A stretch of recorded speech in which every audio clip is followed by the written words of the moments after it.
50% of Indians are not moving. It's dangerous. I tell you why. మన చరిత్రలో మనం కూర్చున్నంత ఎక్కువగా మునిపెన్నడూ ఎవరు కూర్చోలేదు.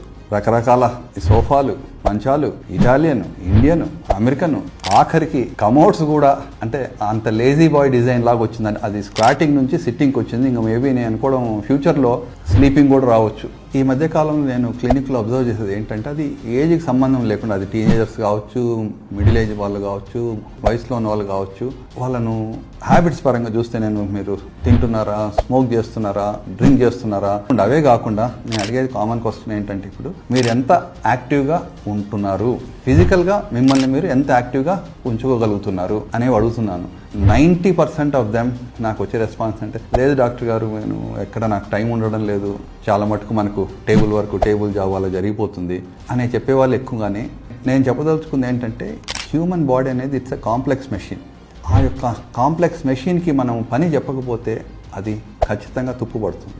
అంటే దీనివల్ల నేను మీకు చెప్పేది ఏంటంటే, అర్జెంటుగా మీరు మ్యారథాన్లు పరిగెత్తమని నేను చెప్పడం లేదు, కానీ కూర్చున్న దగ్గర నుంచి లేచి కొంచెం ఫిజికల్గా యాక్టివ్గా ఉండండి అని చెప్తున్నాను. ఓకే, ఇంత చెప్పిన తర్వాత కూడా మీరు నేను కదలలేనంటారా? సరే, ఏం జరుగుతుందో చెప్తాను. దీనివల్ల ఏమవుతుంది, బాడీలో ఉన్నటువంటి ప్రాసెస్ అన్నీ స్లో అవుతాయి. స్లో అవడంతో ఏమవుతుంది, ఇన్ఫ్లమేషన్ పెరిగే అవకాశం ఎక్కువ ఉంటుంది. క్యాన్సర్కి మనము సులువైన మార్గంని క్రియేట్ చేసేటటువంటి ఒక అవకాశాన్ని మనం క్యాన్సర్ కల్పిస్తున్నట్లు అవుతుంది. ఇక మీ ఇష్టం, ఆ పైన మీ అదృష్టం.